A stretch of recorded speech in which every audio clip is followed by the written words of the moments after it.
아니라 윤홍일 원장님이. 네, 윤홍희 원장님 대표해 주실까요?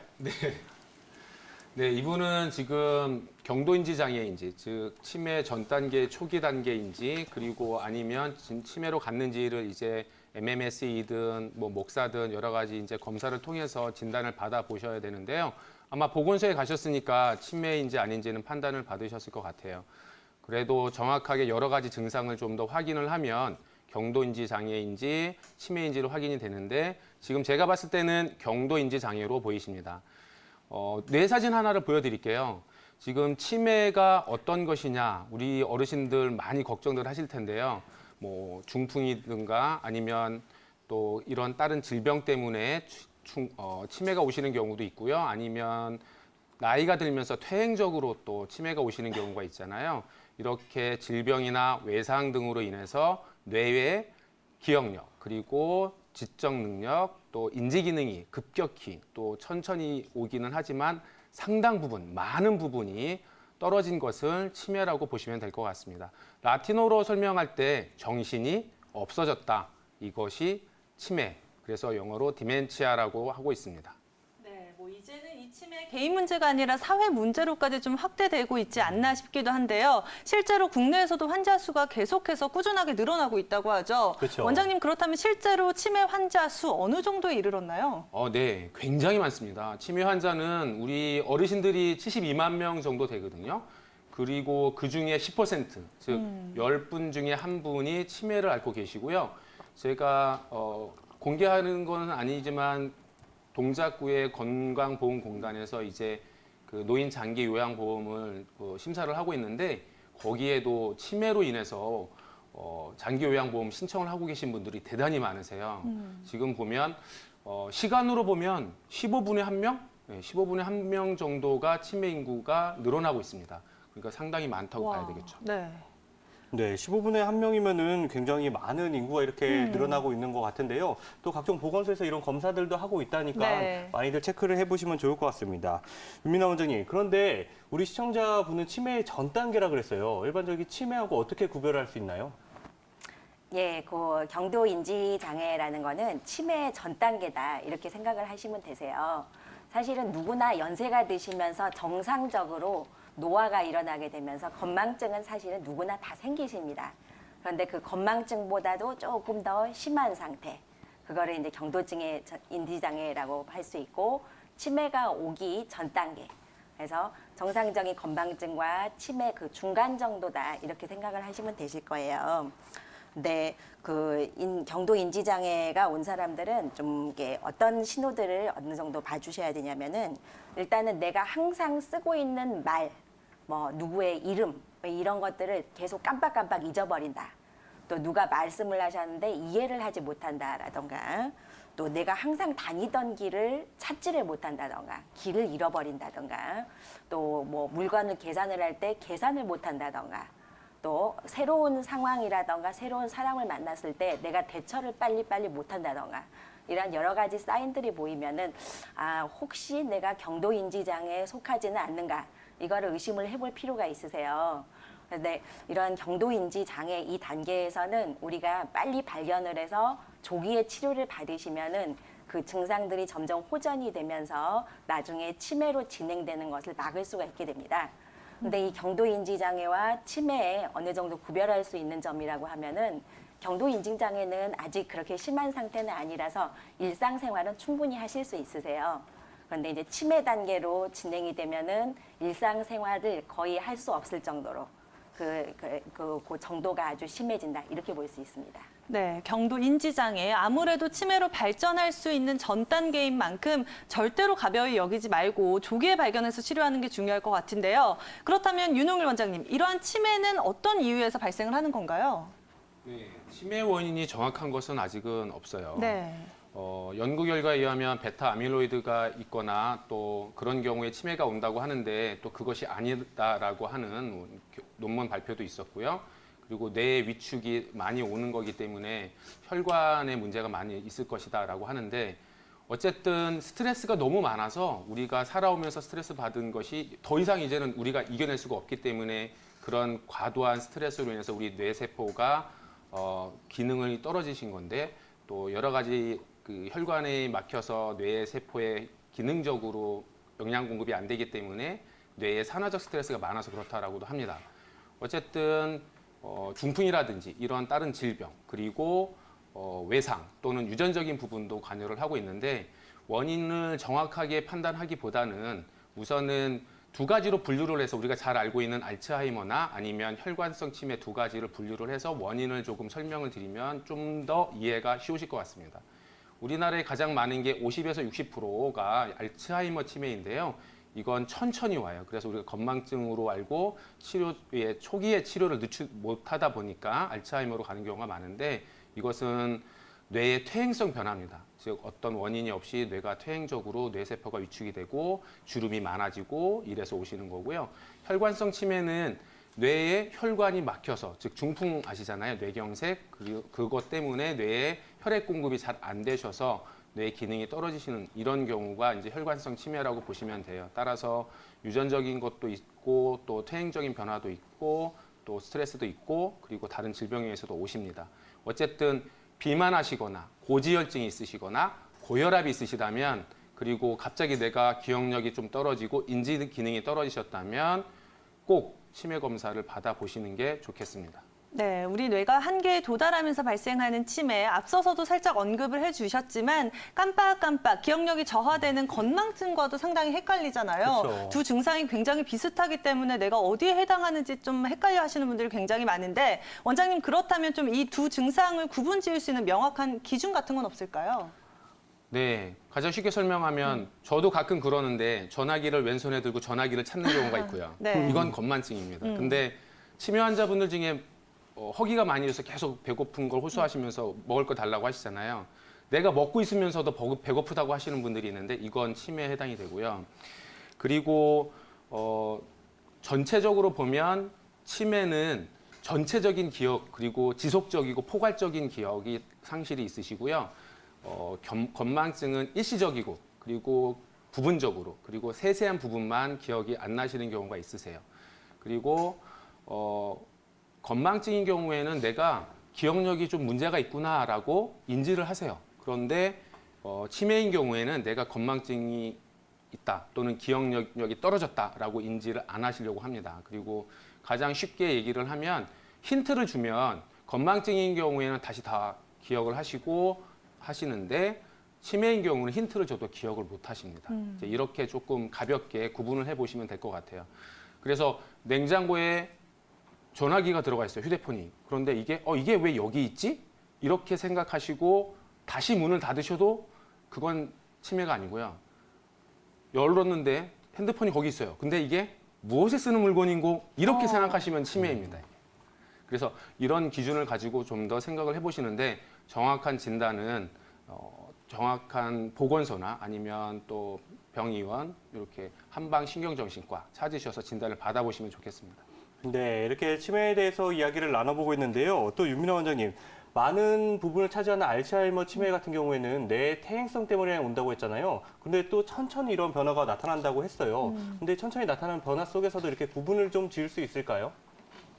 예, 이 치매도 초기, 중기, 또 말기 이렇게 단계별로 어느 정도 구별을 해서 또 증상을 또 알아볼 수 있겠는데요.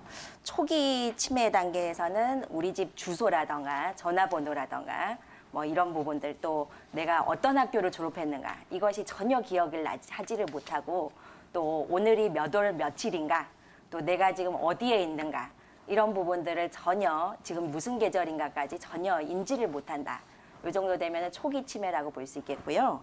거기에서 더 진행이 돼서 중기 치매로 넘어가게 되면은 최근에 중요한 일들, 나에게 있었든 아니면 사회적으로든 중요한 일들이 전혀 나에게 인지가 되지를 않는다. 또 대소변을 가끔 실수를 할 수도 있고요. 또 혼자서 외출을 하지도 못할 정도. 그리고 또 한 가지 특징적인 거는 성격이 또 변할 수 있어요. 내가 원래 알던 그 사람이 아니다. 인격이 완전히 변했다.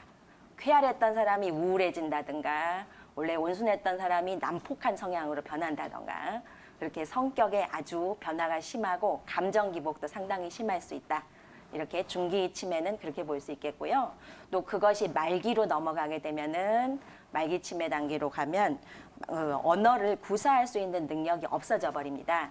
그래서 말이라기보다는 그냥 뭐라고 말은 하는데 무슨 말인지 누구도 알아들을 수 없을 정도. 또 대소변도 당연히 가리지 못하고 보면은 대변 바르시고 뭐 이제 이 여러 가지 증상들로 나타나세요. 또 나중에는 정말 음식도 본인 스스로 먹지도 못하고 또 뇌에서 운동을 하라는 그런 그 기능까지 다 소실이 되어 버려 가지고 마지막에는 걷지도 못하고 침대에서만 생활할 수 있는 그런 단계로까지 진행이 되게 됩니다. 네, 일단은 치매 초기와 중기, 말기 각각의 단계별로 증상의 차이점 여러분들 기억해 보시면 좋을 것 같은데요. 원장님, 그렇다면 이렇게 치매에 유독 좀 취약한 사람이라던가 좀 잘 걸릴 수 있는 환경 어떤 부분인가요? 예, 아무래도 치매에 잘 걸릴 수 있다고 하면은 연세가 많으실수록 그 유병률이 높아가게 됩니다. 그래서 85세 이상의 고령자분들이시라던가 또 사실은 남성보다도 여성에게 많이 오는 그런 경향이 있어요.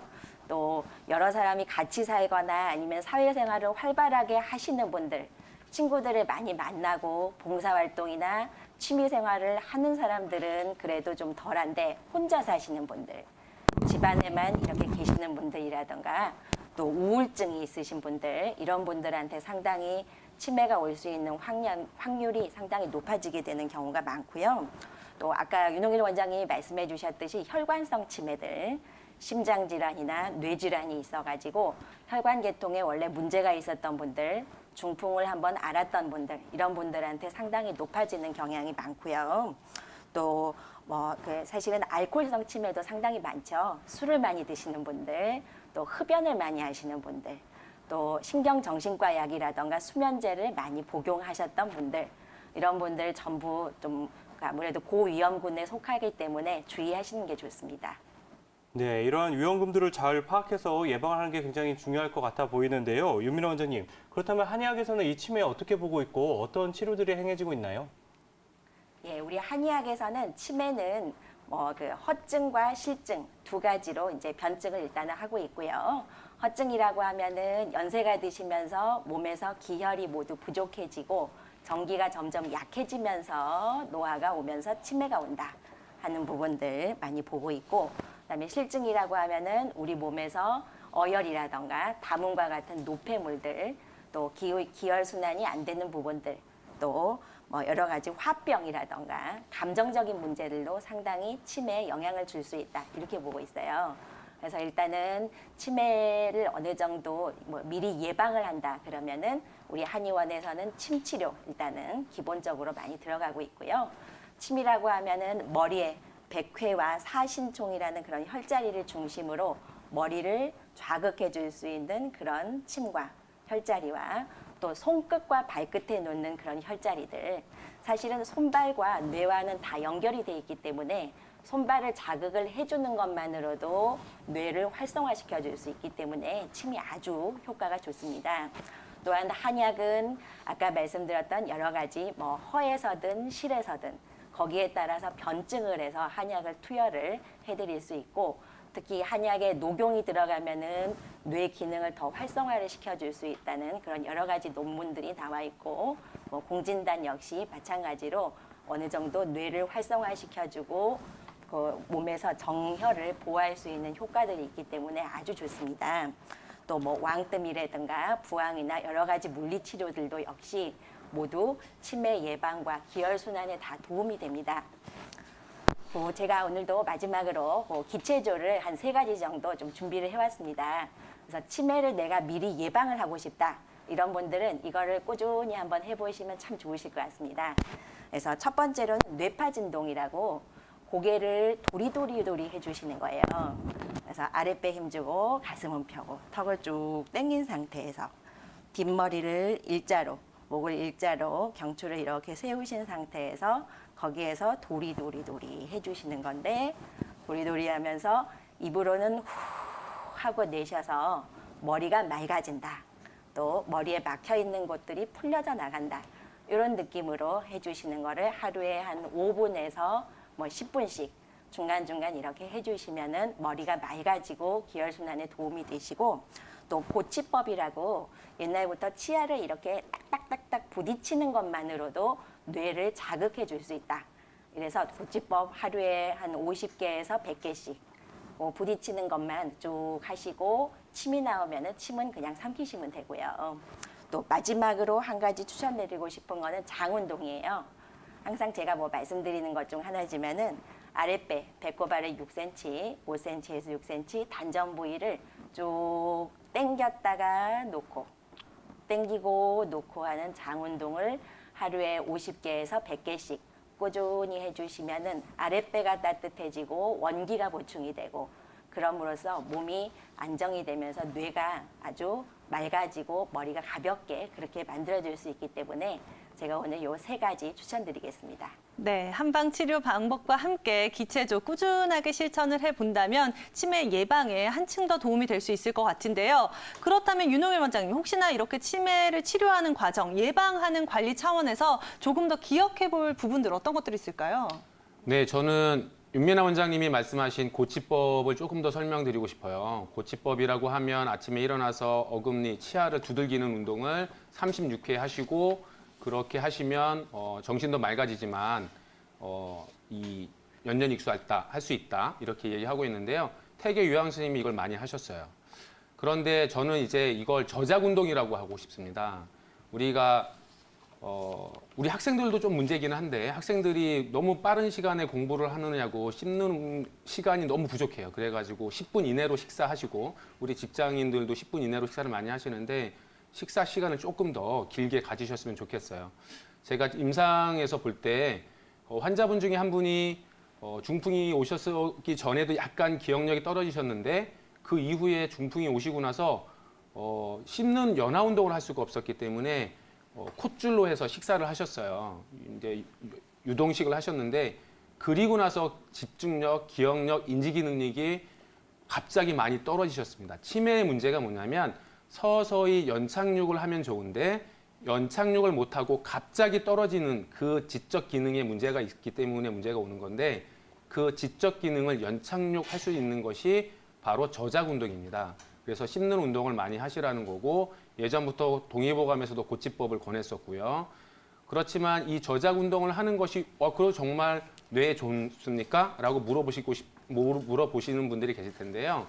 이 경우에는 일본의 오노즈카 미노루 교수 또 강동 경희대 한방병원의 교수진들이 입증을 했어요. 저작 운동을 하게 되면 고치법을 하게 되면 뇌의 혈류량이 적게는 8%에서 25%까지 증가를 하고요.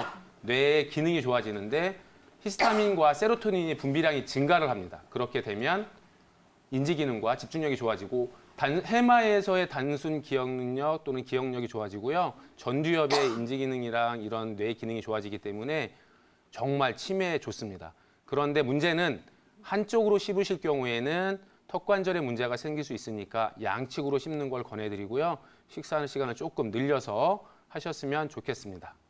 네, 일단은 또 우리 윤홍일 원장님께서 덧붙여서 치매를 예방할 수 있는 관리 방법 조금 더 기억해 볼 사항들을 다시 한번 짚어주셨는데요. 앞서서 치매 환자가 15분에 한 명씩 늘어나고 있다. 굉장히 그렇죠. 빠른 추세를 보이고 있잖아요. 맞아요. 그런 만큼 우리 어르신들도 혹시 내가 치매가 아닐까 예방을 좀 해야 되지 않을까 걱정들 많이 하실 것 같은데 제가 알아본 결과 서울시 한의사협회에서 이 관련된 지원 사업을 펼치고 있다고 들었거든요. 윤미나 원장님 어떤 도움을 받을 수 있을까요? 예, 그렇습니다. 서울시 한의사협회에서는 3년 전부터 이 어르신 한의학 건강 증진 사업이다라고 해서 치매를 미리 예방하고 우울증을 어느 정도 관리할 수 있는 그런 사업을 실시를 하고 있어요. 우리 한의원에서도 뭐 지금 3년째 하고 있는데요. 대상은 60세 이상 서울 시민이면서 일단은 한의원에 오셔서 그 치매 검사 또 우울증 검사를 먼저 받으셔야 됩니다. MMSE라던가 GDS라던가 K모카라던가 여러 가지 검사를 받으셔가지고 약간 경도인지 장애라던가 우울증으로 이제 어느 정도 진단을 받으신 분들에 한해서 뭐 보건소에서 혈액 검사 받으시고 그다음에 그 결과를 보고 거기에 해당하시는 분들은 침과 한약이 들어가는 거예요. 그래서 침은 한 12번 이상 또 한약은 한제 또 과립제로도 나갈 수도 있고요. 이렇게 뭐 최소 한 12번에서 20번 정도까지 쭉 치료를 일단은 받으시는 거예요. 그래서 침, 한약 모두 치매 예방, 우울증 치료에 어느 정도 도움되는 부분들로 해드리는 거니까 받아보시면 좋으실 것 같고요. 마지막에는 반드시 사후 검사를 꼭 받으셔야 됩니다. 그래서 치매와 우울증 그 처음과 검사했을 때와 비교를 해서 어느 정도 호전이 있는지를 우리가 확인을 해드릴 거예요. 근데 지금까지 우리가 쭉 해온 결과 아주 효과가 좋았고 또 환자분들도 만족도가 너무 높아가지고 계속 원하시는 분들이 상당히 많습니다.